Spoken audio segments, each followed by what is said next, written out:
Have you ever had one of those days where you feel completely drained, irritable, and just profoundly disconnected from everything around you? You slept decently, you ate your regular meals, but your confidence is inexplicably at rock bottom. Your motivation is nowhere to be found, and even the thought of interacting with your partner feels exhausting. We usually blame our stressful jobs, our relationships, or just write it off as a random bad mood. But what if the real culprit isn't in your head at all, but rather on your plate? That is one of the most vital and overlooked questions in modern health. We have been socially conditioned to think of our emotional state as purely psychological, a matter of willpower or mindset. But the reality is that the human body is a deeply interconnected biological ecosystem. What you consume does not merely dictate your physical appearance or your waistline, it literally rewires your brain chemistry, dictates your stress responses, and profoundly influences your capacity for human connection. It is genuinely fascinating how disconnected we are from that reality. Most of us look at a meal and just see a math equation. We see calories in, calories out. If we want to lose weight, we eat less. If we want to gain muscle, we eat more. But you are suggesting that this view is entirely missing the point of what food actually does to us on a cellular level. Exactly. Viewing food simply as a unit of energy is like looking at a complex software update and calling it just a string of ones and zeros. Biologically speaking, food is information. It is a set of instructions. Every single meal you eat sends immediate, powerful signals throughout your entire body. Those signals dictate your insulin levels, your dopamine production, your systemic inflammation, and your hormonal balance. When you eat highly processed, modern foods, you are essentially sending corrupted code to your cells, creating a state of metabolic stress that most people are completely unaware of. So when someone is feeling constantly fatigued or emotionally fragile, their body is basically running on glitchy software? That completely reframes how we should look at mental well-being. It means emotional instability isn't always a character flaw or a psychological issue. Very much so. Biology matters enormously. Your sleep quality, your chronic stress levels, and the nutritional density of your food all directly influence your brain chemistry. Humans are not floating brains entirely separate from their physiology.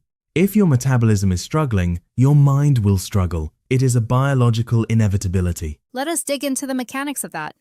Because I hear the term insulin resistance thrown around constantly these days, usually in the context of diabetes or weight gain. But how does that actually connect to this energy collapse and the emotional roller coaster so many people are on? To understand that, we have to look at what happens when you eat. Every time you consume carbohydrates, especially the refined sugars and flours so prevalent today, your body releases insulin. You can think of insulin as a biological key. Its job is to unlock your cells so that glucose from your bloodstream can enter and be used for energy. But when you are constantly eating these highly refined foods, insulin levels stay chronically elevated. Over time, your cells basically become deaf to the signal. They change the locks. That is insulin resistance. It is like a delivery driver, constantly, aggressively knocking on your front door, all day, every day. Eventually, you're just going to put on noise-canceling headphones and ignore the knocking entirely, even if you actually need the package. That is a brilliant way to put it. And when your cells ignore that knock, the glucose stays trapped in your bloodstream, while your cells are literally starving for energy. This is why people experience that profound, bone-deep fatigue, the dreaded brain fog, and the sudden, intense cravings. You can be eating constantly, taking in thousands of calories, but because of poor metabolic flexibility, your body cannot efficiently utilize that energy. Your energy regulation becomes wildly unstable. Which explains that bizarre phenomenon where you eat a massive lunch and then, an hour later, you feel like you need a nap under your desk, yet somehow you're hungry again. It is not a lack of food. It is a lack of cellular access to that food. And I imagine this blood sugar instability wreaks havoc on your mood too. It is a massive driver of emotional instability. When your blood sugar crashes, your body perceives it as a survival threat. It releases adrenaline and cortisol to force your liver to dump stored glucose into your blood. So now, you are not just tired. You are flooded with stress hormones. This manifests as sudden irritability, anxiety, a complete loss of focus, and a drastically lowered tolerance for stress. People often notice these intense mood swings after highly processed meals, but they rarely make the connection. They just think they are having a bad day or that their coworker is being particularly annoying. Wow. So the next time I'm about to snap at someone in a meeting at 3 in the afternoon, I should probably ask myself what I had for lunch before I blame their presentation skills. Precisely. And this ties directly into how our brains seek comfort. When you are in that stressed, energy-depleted state, your brain desperately wants to feel safe and regulated again. Modern processed foods are chemically engineered to overstimulate our reward pathways. The precise combinations of sugar, salt, and industrial fats create massive dopamine spikes in the brain. It is almost predatory, isn't it? The food environment is designed to hack our evolutionary wiring.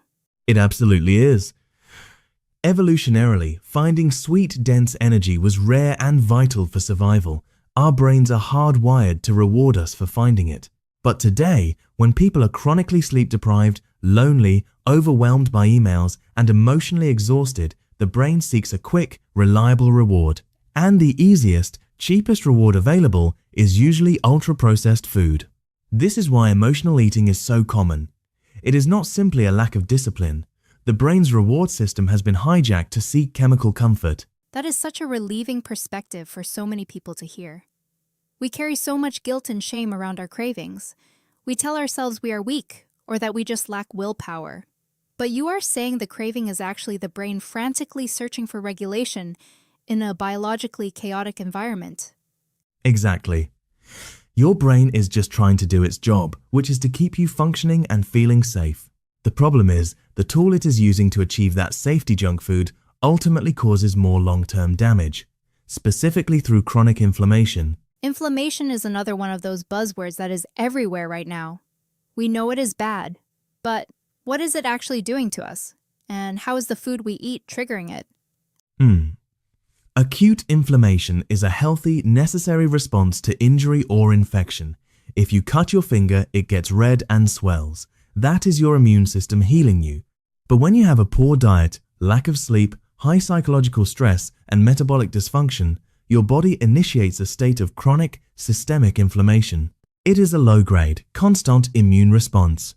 Your body essentially believes it is under perpetual attack. Like leaving a heavy background application running on your computer 24/7, it drains the battery, makes everything run slowly, and eventually the system just overheats. A perfect analogy. And the nervous system feels that constant drain. Chronic inflammation is heavily linked to poor recovery, persistent brain fog, accelerated aging, and severe mood issues.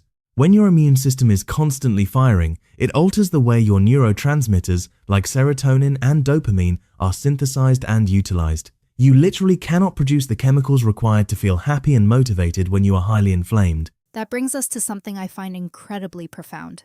If our energy is depleted and our brain chemistry is altered by this metabolic chaos, how does this impact how we show up in the world?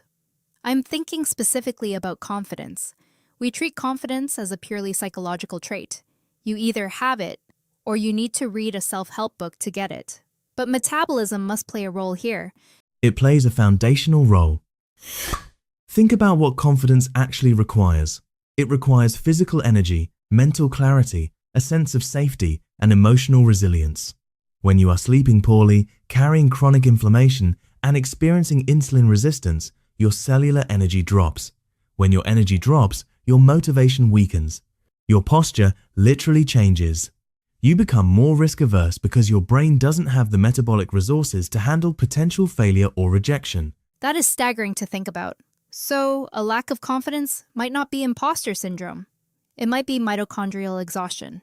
In many cases, yes. When people improve their metabolic health, when they stabilize their blood sugar and lower their inflammation, they almost universally report feeling bolder, more focused, and significantly more confident. They have a stronger social presence simply because their nervous system is no longer trapped in a defensive survival mode. Biology dictates our social behavior much more than we like to admit. Which naturally leads us to the most intimate form of social behavior, our relationships. I think about how many couples argue over trivial things at the end of a long day. How much of our modern relationship friction is actually just two metabolically exhausted people trying to interact? I would argue a massive percentage of it. Poor sleep, chronic stress, and metabolic dysfunction drastically reduce emotional patience. When your energy is low, your capacity for empathy shrinks. You become highly irritable, less emotionally available, and your libido often crashes because reproduction and intimacy are not survival priorities for a body that thinks it is starving or under attack. So we are essentially looking at a societal crisis where our food environment is not just making us physically sick, but it is actually eroding our emotional connections. We are too tired to be kind, too inflamed to be intimate, and too metabolically unstable to be patient with the people we love the most. That is the tragic reality of the modern health crisis. Healthy metabolism supports hormonal balance, energy production, and the emotional resilience required to sustain deep relationships. When the body is healthy, you have the surplus energy required to be generous, attentive, and loving. The body and our relationships are deeply, inextricably connected. It really paints a daunting picture of the modern world. We are living in environments that are biologically overwhelming. We are surrounded by artificial light, constant digital stimulation, and ultra-processed foods that are engineered to hijack our brains. How is a human being supposed to adapt to this without completely falling apart? The truth is, the human body is struggling to adapt.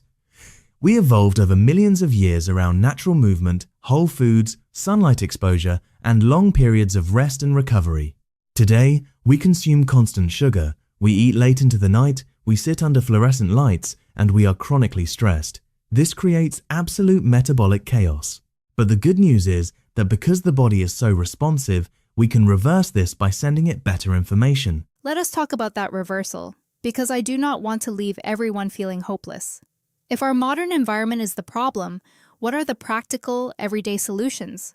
How do we actually start sending the right information back to ourselves to reclaim our mood, our energy, and our relationships? It comes down to fiercely protecting the fundamentals. And I know people always want a magic pill or a complex biohack, but the most powerful biological changes come from the basics. First, sleep. Sleep is when your brain clears out metabolic waste and your hormones reset. Second, movement. Muscle is the primary sink for glucose in your body. Building and using muscle vastly improves insulin sensitivity. So going for a brisk walk after a meal isn't just about burning calories. It is literally helping your body clear that glucose from your bloodstream so it doesn't cause an insulin spike. Exactly. It is a profound metabolic tool. Beyond that, prioritizing high-quality protein and whole foods, getting sunlight in your eyes early in the morning to set your circadian rhythm, and actively practicing stress reduction. And critically, drastically reducing your exposure to ultra-processed foods. You don't have to be perfect, but small, consistent shifts in these areas create monumental biological changes over time. I think people vastly underestimate how incredibly good the human body is designed to feel. We have normalized feeling sluggish, bloated, and anxious. We think it is just a normal part of aging or adulting. But when you actually stabilize your energy, it feels like waking up from a decade-long sleep. It is a true paradigm shift. Humans function entirely differently when their nervous system feels safe and their metabolism is supported properly. Life simply becomes easier to navigate. Looking ahead, it feels like the entire narrative around health and wellness is finally shifting. We are moving away from this obsession with the scale and thigh gaps and moving towards something much more holistic and profound. I completely agree, and it is a necessary evolution. The future of wellness is not about weight loss. It is about metabolic flexibility, brain function, and stress resilience. It is about having the energy stability to live a full life. And we are seeing technology catch up to this. Wearable devices are becoming incredibly powerful tools, not just to count steps, but to monitor heart rate variability, sleep architecture, and physiological stress in real time. It is like finally having a dashboard for that complex software we talked about earlier. You can actually see the metabolic stress before it turns into a chronic disease or a massive emotional breakdown. Exactly. These tools give us agency. They allow us to see the invisible biological processes so we can make informed choices about our food, our rest, and our boundaries. This has been such a profoundly eye-opening conversation. It completely shatters the illusion that our minds and our bodies are operating independently.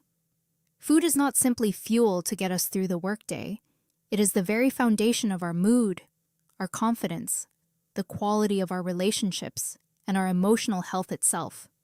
It has been a pleasure discussing this. It is a message that desperately needs to be heard. It absolutely does. If there is one thing to take away from all of this, it is that the body and the brain are never separate. When you choose to protect your metabolism, you are not just protecting your physical health, you are protecting your joy, your resilience, and your fundamental capacity to connect with the world around you. Protect your biology, and it will protect you.